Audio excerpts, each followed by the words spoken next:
Olá, boa noite, paz do Senhor Jesus, Deus te abençoe. Uma alegria estar mais uma vez aqui com os irmãos, podendo falar da palavra de Deus, amém? Nós hoje continuaríamos a ministração de Apocalipse 19, mas por alguma razão Deus me mandou falar sobre deserto. Será que estaríamos nós precisando ouvir sobre o deserto? Com certeza. E nós então continuaremos aquela ministração de Apocalipse 19 no próximo culto, se Deus assim permitir. Então te convido a abrir a sua Bíblia no primeiro livro de Reis, no capítulo 17, nós vamos ler do 1 até o 10. Primeiro livro dos Reis, capítulo 17. Então Elias, o tesbita dos moradores de Gileade, disse a Acabe: tão certo como vive o Senhor Deus de Israel, perante cuja face estou, nem orvalho, nem chuva haverá nestes anos, segundo a minha palavra. Veio-lhe a palavra do Senhor, dizendo: retira-te daqui, vai para o lado oriental e esconde-te junto à torrente de Querite, fronteira ao Jordão. Beberás da torrente, e ordenei aos corvos que ali mesmo te sustentem. Foi, pois, e fez segundo a palavra do Senhor. Retirou-se e habitou junto à torrente de Querite, fronteira ao Jordão. Os corvos lhe traziam pela manhã pão e carne, como também pão e carne ao anoitecer, e bebia da torrente. Mas, passados dias, a torrente secou, porque não chovia sobre a terra. Então lhe veio a palavra do Senhor, dizendo: dispõe-te e vai a Sarepta, que pertence a Sidom, e demora-te ali, onde ordenei a uma mulher viúva que te dê comida. Então ele se levantou e se foi a Sarepta. Chegando à porta da cidade, estava ali uma mulher viúva, apanhando lenha. Ele a chamou e lhe disse: traze-me, peço-te, uma vasilha de água para eu beber. Querido Deus, querido Pai, mais uma vez te pedimos, venha ministrar aos nossos corações nesta noite, através da tua santa e bendita e maravilhosa palavra. Nos inclinamos diante da tua santidade, da tua grandeza, da tua soberania, e te pedimos, fala conosco, e nós te louvaremos e te glorificaremos, ó Pai, em nome de Jesus. Amém. Amém. Eu não sei se todos sabem o significado de deserto na Bíblia. Há vários significados para a palavra deserto na Bíblia. Mas, principalmente, nós usamos a palavra deserto para se referir a um período de provação, um período de lutas, um período de dores, de sofrimentos. Será que Deus permite desertos para nós? Sim, claro que Deus permite. E quando Ele permite por algum propósito. Em tudo que nos acontece, Deus tem um propósito. Por exemplo, às vezes Deus permite um deserto em nossas vidas para que possamos ter um momento de profunda reflexão das coisas de Deus.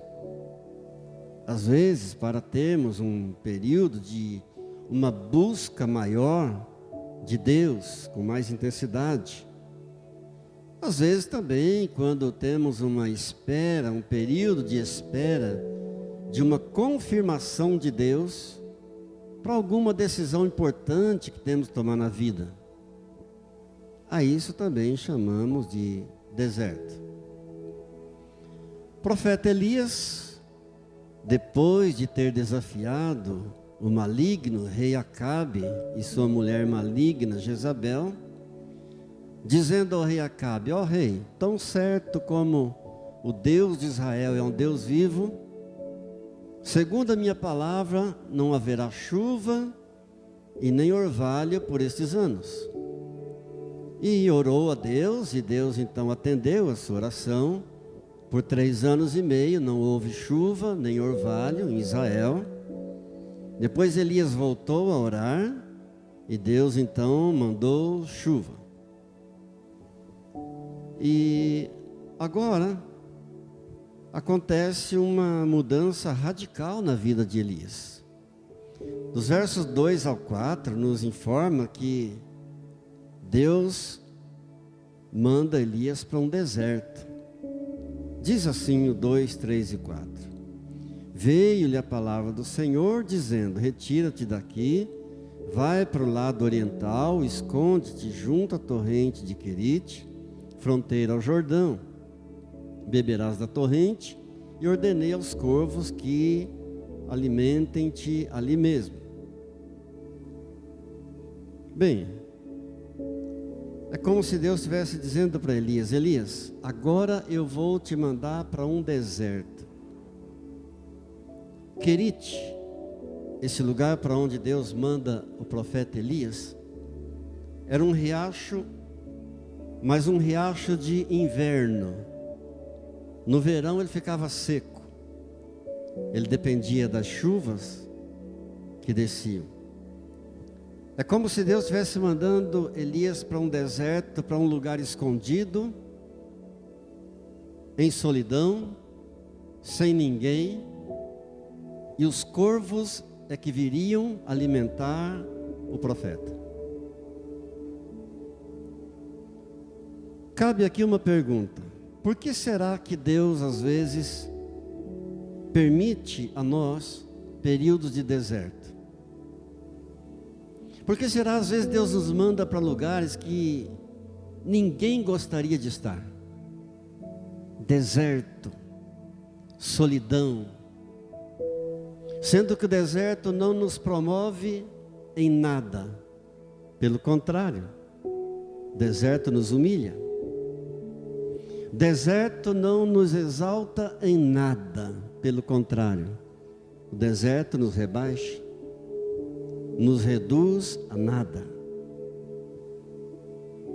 Mas é bom a gente saber que o deserto não é um acidente.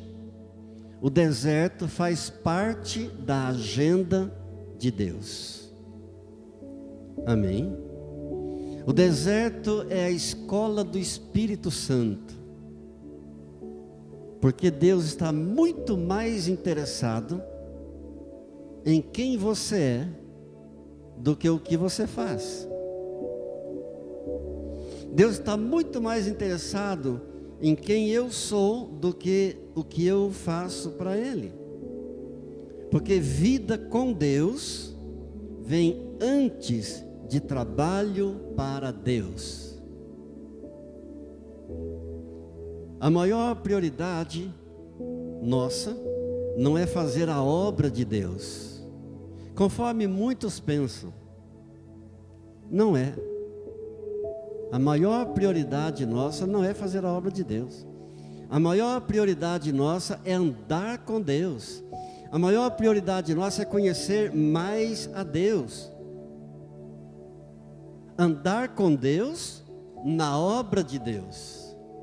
Porque o Deus da obra é maior do que a obra de Deus. Diga glória a Deus. Às vezes ficamos muito preocupados sobre o que fazer para Deus. Mas devemos lembrar isso. O Deus da obra é sempre muito maior do que a obra de Deus. E a prioridade nossa é sempre conhecer mais a Deus e andar mais com Deus. Porque primeiro Deus trabalha em nós, para depois trabalhar através de nós. Primeiro Deus nos prepara. Uma outra lição importante no deserto é que no deserto nós precisamos depender mais do provedor do que da provisão. No período de deserto é que nós nos voltamos mais para Deus, nós nos convertemos mais, nós buscamos mais, nós oramos mais, a nossa fé se fortalece, nós crescemos espiritualmente. É a verdadeira escola do Espírito Santo, é o período de deserto. No deserto nós precisamos mais do abençoador do que da bênção. Lá em Querite, esse lugar para onde Deus enviou o profeta, ou Deus sustentaria o profeta, ou ali o profeta morreria. Precisamos confiar mais em Deus. Eu preciso confiar mais em Deus, menos em pessoas. É maldição confiar em pessoas, confiar no homem. Quando nós começamos a confiar em sistemas, em governos, estamos fadados a dar com a cara na parede. A sua provisão vem de Deus. A minha provisão vem de Deus. Diga: Deus é o meu provedor. Interessante que nós lemos no versículo 7, diz assim: mas passados a poucos dias, a torrente secou, porque não chovia sobre a terra. O riacho de Querite, a torrente de Querite, para onde Deus mandou o profeta, de repente ela secou. Mesmo estando ele obedecendo a Deus. O que fazer quando, mesmo estando em obediência a Deus, a nossa torrente seca, a nossa fonte fica seca, mesmo estando fazendo aquilo que Deus está mandando? O que fazer quando parece que não está nada dando certo? Tem dias assim? Tem dias na vida que acontece isso? Você olha e você pensa: mas por que que não está dando nada certo? Não estou fazendo nada errado. Queridos, Deus sabe exatamente aonde você está.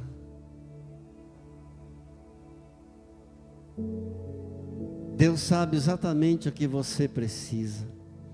Deus sabe exatamente o que você deve fazer. Deus sabe exatamente aonde você deve ir, aonde você deve parar, aonde você deve estar. Alguns de nós tivemos um ano de 2022 repleto de muitos desertos. Alguns de nós tivemos nossas fontes secas. Mas quero dizer que a sua fonte secou, mas o manancial de Deus continua jorrando sempre. Amém? A sua despensa pode até ficar vazia, mas o celeiro de Deus continua cheio. Amém? Deus coloca a gente nessa situação muitas vezes para nos ensinar. Às vezes Deus permite um deserto em nossas vidas para nos ensinar a nós dependermos mais do provedor do que da provisão, a buscarmos mais dele. Iniciamos 2023 e temos visto um clima de ódio intenso se abateu sobre a nossa nação. Mas o Senhor Jesus já nos alertou que nos últimos dias a maldade se multiplicaria. a malignidade aumentaria, o ódio, a maldade, perseguições. À medida que os últimos dias vão se aproximando, a maldade vai crescendo cada vez mais. O que é que nós temos visto? Discurso de ódio para todo lado, de vingança. Nossas autoridades querendo liberar o aborto. É tempo de orar. É tempo de buscarmos mais a Deus. Não há previsão de melhoras. Não se iluda. Não se iluda que vai haver melhoras nesse mundo. Não há previsão nenhuma de melhoras. Pelo contrário. À medida que os últimos dias vão chegando, o Senhor Jesus nos preveniu que o mal se multiplicaria na terra. Mas chegamos ao verso 8, e o verso 8 diz assim: então lhe veio a palavra do Senhor ao profeta Elias, dizendo: depõe-te, vai para Sarepta, que pertence a Sidom, e demora-te ali, onde ordenei a uma mulher viúva que te dê comida. Começa aqui uma outra mudança radical na vida do profeta Elias. Uma outra situação. Elias mal acabou de sair do deserto, e agora Deus, como promoção para ele, Deus manda ele para uma fornalha. Mal acabou o deserto. Sarepta, um lugarejo no Líbano, que significa fornalha, significa fogo. Ele sai de um deserto, obedecendo a Deus, cumprindo aquilo que Deus havia determinado. Terminou o deserto, Deus manda para um fogo.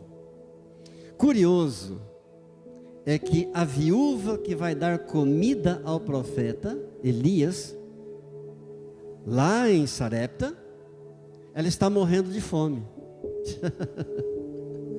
Aquela que vai alimentar o profeta está morrendo de fome. Quando ele chega lá e pede alguma coisa para ela, ela diz: não tenho nada. A única coisa que eu tenho aqui é um punhado de farinha e um pouquinho de azeite. Elias então ora, clama a Deus, porque ele sabe que o Deus que envia é o Deus que sustenta. Amém? O Deus que envia é o Deus que vai prover. Ele sabe disso. Então ele ora, ele clama a Deus, e é como se Deus continuasse dizendo para ele assim: Elias, dependa do provedor. Elias, dependa mais de mim. Não busque outro, não tente outra alternativa, não busque em nenhuma pessoa, não busque nenhuma estratégia, dependa de mim, busque em mim. Elias então ora, clama a Deus, e Deus faz o milagre. Deus multiplicou aquele punhadinho de farinha e aquela botija de azeite, de maneira que nunca mais faltou alimento nenhum para aquela viúva. Agora, uma outra coisa curiosa acontece aqui. Naquela mesma casa, onde Deus realizou o milagre da multiplicação do alimento daquela viúva, naquele mesmo lugar, acontece uma tragédia. O filho daquela viúva morre, enquanto o profeta está ali. Morreu o menino dela. Amados, cá entre nós, há muita gente que pensa que existem cristãos que são super crentes. Isso não existe. Há muita gente que pensa que existem cristãos que têm ou que podem vir a ter uma super fé. Isso não existe. Há muitos que pensam que crente não pode ficar doente. Isso não é verdade. O crente, por mais fiel que seja a Deus, ele também enfrenta problemas na vida. Amém? O crente, por mais fiel que seja com Deus, ele também bate o carro, ele também pode ser vítima de balas perdidas. O crente fiel também pode ficar desempregado, pode ficar doente. O crente fiel também enterra os seus mortos. O crente fiel também chora. A vida cristã não é uma redoma de vidro, onde o crente está imune de todos os problemas deste mundo. Jesus não prometeu isso. Jesus prometeu que estaria sempre conosco. Ele disse que no mundo nós teríamos lutas, aflições, mas que Ele nunca nos abandonaria, estaria sempre conosco. Amém? Mas uma coisa interessante aqui é que aquela viúva, ela vai acusar o profeta Elias pela morte do filho. Nós vemos isso no verso 17 e 18. Depois disto, adoeceu o filho da mulher, da dona da casa, e a sua doença se agravou, tanto que ele morreu. Então disse ela a Elias: o que fiz eu, ó homem de Deus? Vieste a mim para trazeres à memória a minha iniquidade e matares o meu filho? Agora está acusando o profeta de ter matado o filho dela. Ela usa a mesma estratégia do Éden. A mesma estratégia Satanás usou no Éden. Lembram de Adão? Adão culpou Eva, Eva culpou a serpente. O ser humano, para se defender, acusa o outro. Isso até os dias de hoje. Elias não abre a sua boca para se defender. Ele poderia ter se defendido? Poderia. Mas ele fica em silêncio. Por quê?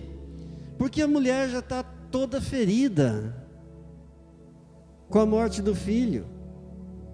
Falar mais o quê? O que adiantaria ele falar mais alguma coisa para ela?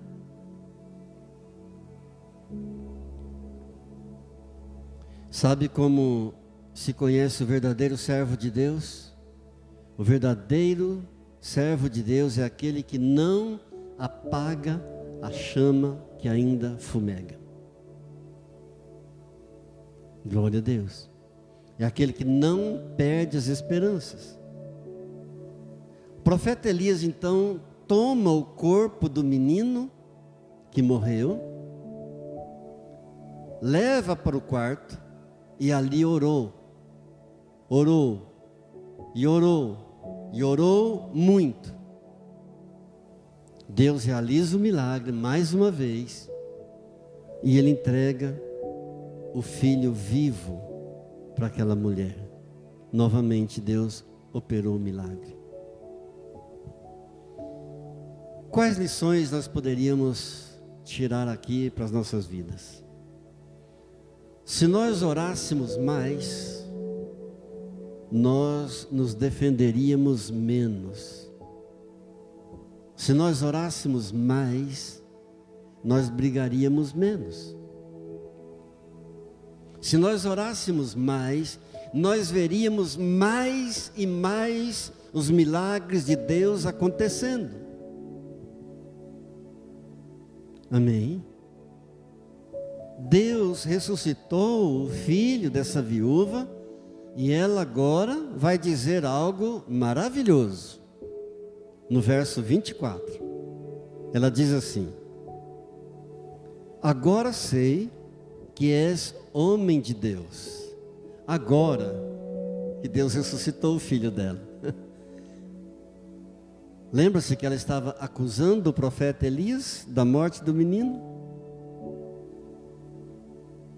Agora está dizendo: agora eu sei que és um homem de Deus e que a palavra na tua boca é a verdade. Ou seja, quando você honra a Deus, Deus vai honrar você também. Deus não vai ficar devendo nada para ninguém. Você honra a Deus e Deus honra você. Olha a palavra maravilhosa dessa mulher agora ao profeta: agora eu sei que tu és um homem de Deus e que a palavra na tua boca é a verdade. Quem somos nós? O que é que as pessoas dizem de nós? O que é que as pessoas pensam de nós? Um homem de Deus, ele faz muita diferença numa geração. Uma mulher de Deus faz muita diferença numa geração. Quando essa pessoa dá um bom testemunho, na sua casa, na rua, na igreja, no seu trabalho, no lazer, no meio da multidão ou na solidão. Quem somos nós? Como somos nós? O que é que as pessoas dizem de nós? O que é que as pessoas pensam de nós? Mas a segunda parte desse versículo 24 é uma palavra mais contundente. A palavra na tua boca é a verdade. Pastor, poderia a palavra na boca não ser verdade? Queridos, uma coisa é a gente proferir a palavra de Deus. Outra coisa é a gente ser boca de Deus. Uma coisa é falar a palavra de Deus. Outra coisa é ser profeta de Deus. Não deis crédito a qualquer profecia. Não deis crédito a qualquer palavra. Toda e qualquer profecia, ela deve ser julgada. A Bíblia diz isso, devemos julgar. Amém. O profeta Jeremias nos diz assim, no capítulo 15, no verso 19: se apartares o precioso do vil, serás como a minha boca. Ou seja, se você separar aquilo que é precioso daquilo que é vil, você será a boca de Deus. Se você apartar aquilo que é santo daquilo que é profano, a palavra de Deus será a verdade na tua boca e Deus vai usar você. Amém? Às vezes, um pregador prega uma palavra de Deus e não acontece nada. De repente, um outro pregador prega a mesma palavra de Deus e corações ficam derretidos na presença de Deus.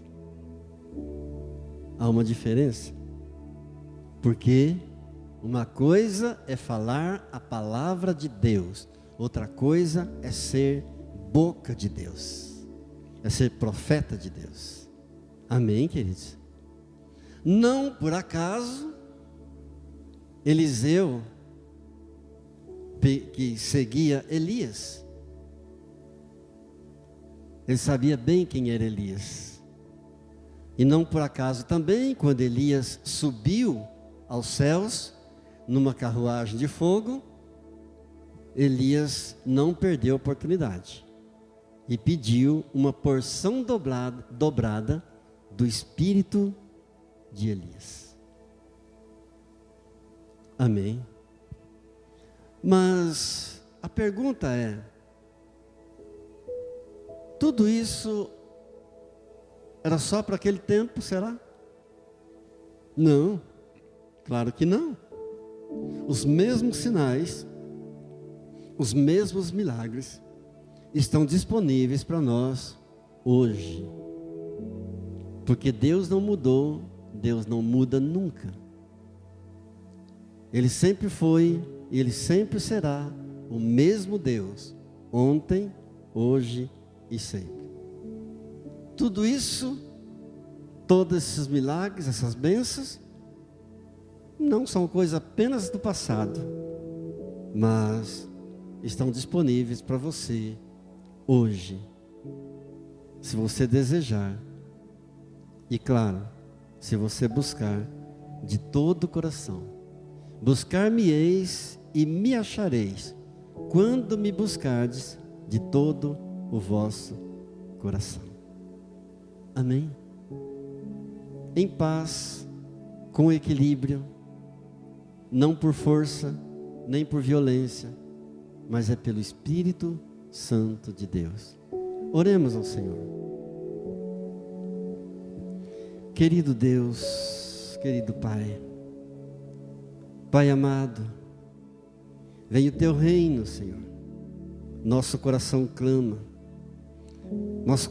clama, Senhor, e espera ansioso pelo glorioso dia, quando nosso Senhor virá, e todos os santos com Ele. Oh Jesus, Maranata, vem, Senhor.